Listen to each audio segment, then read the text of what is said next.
আল্লাহুম্মা লাব্বাইক বলতে বলতে বাইতুল্লাহ হাজির হয়ে আল্লাহর ইবাদতে মশগুল থাকে। এজন্য প্রত্যেকটা মুমিন, প্রত্যেকটা মুসলমান যাদের উপর হজ ফরজ হয়েছে তারা যেন এই দিনগুলো থেকে হজ সম্পূর্ণ করে। কারণ এই 10 দিনের ভিতরে হজ এবং এই 10 দিন এবং আইয়ামে তাশরিক মিলে হজের সম্পূর্ণ কাজকে সম্পূর্ণ করা হয়, সমাপ্তি করা হয় শুরু থেকে নিয়ে শেষ পর্যন্ত। প্রথম কাজ হলো হজ করে নেওয়া। দ্বিতীয় কাজ হলো যারা আমরা হজ করতে যেতে পারবো না তাদেরও আমল আছে। দ্বিতীয় হলো এই 10টা দিন ইবাদতের বন্দেগীর মাধ্যমে আল্লাহ তাআলার নৈকট্য হাসিলের উদ্দেশ্যে আল্লাহ তাআলার সন্তুষ্টিতে ইবাদতের মধ্যে লেগে থাকা, কাটায় দেওয়া উচিত, ইবাদতের মধ্যে মশগুল হওয়া। তৃতীয় নম্বর হলো এই 10 দিনের একটা দিন আছে যে দিন রোজা রাখলে আল্লাহ তাআলা আগে এবং পিছনের 2 বছর গুনাহ মাফ করে দেন। ওটি হলো আরাফাতের দিন রোজা রাখা। চতুর্থ হলো এই 10 দিনের আরো গুরুত্বপূর্ণ এই 10টা দিনকে বাড়ায় বলছেন ওটি হলো কোরবানির দিন। 10 দিন হজ আল্লাহর উদ্দেশ্যে, আল্লাহর সন্তুষ্টির জন্য আল্লাহর রাস্তায় কোরবানি করা।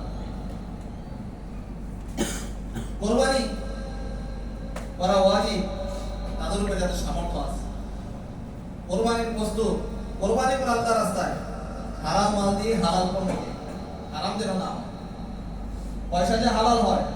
তারপরে আইয়ামে তাশরিকের আরো 3 দিন, অর্থাৎ এই 10টা দিনের ইবাদত বন্দেগী অন্য সমস্ত দিন থেকে অধিক উত্তম। তারপরে এই 10টা দিন আল্লাহ তাআলার হামদ, তাকবীর, তাহমিদ, আল্লাহ তাআলার জিকিরে এই 10টা দিনকে অতিবাহিত করা। প্রতিটা দিন, প্রতিটা মুহূর্ত, প্রতিটা মিনিট জবানে আল্লাহ তাআলার জিকির হবে। উঠতে বসতে চলতে ফিরতে আল্লাহ তাআলার জিকির হবে, আল্লাহ তাআলার তাকবীর হবে, তাহমিদ হবে, তাহলিল হবে। এরকম আমরা রাসূল করিম সাল্লাল্লাহু আলাইহি ওয়াসাল্লাম ইবাদত বন্দেগী করছেন। রাসূল করিম সাল্লাল্লাহু আলাইহি ওয়াসাল্লাম এই 10টা দিনকে এত গুরুত্বপূর্ণ দিয়ে ইবাদত বন্দেগী করতেন।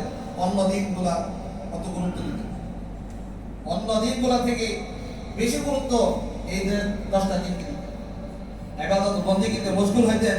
সাহাবায়ে কেরামও নিজেদেরকে ইবাদত বন্দেগীতে মশগুল করতেন, দাবিত করতেন, ইবাদত বন্দেগীতে একে অন্যের সাথে অগ্রসর হইতেন। এজন্য এই 10টা দিনে আমরা কি কি আমল করতে পারি এটা মুখতাসার সংক্ষিপ্ত পরিসংখ্যা আপনাদেরকে ইনশাআল্লাহ বলার চেষ্টা করব। আল্লাহ আমাদের তৌফিক দান।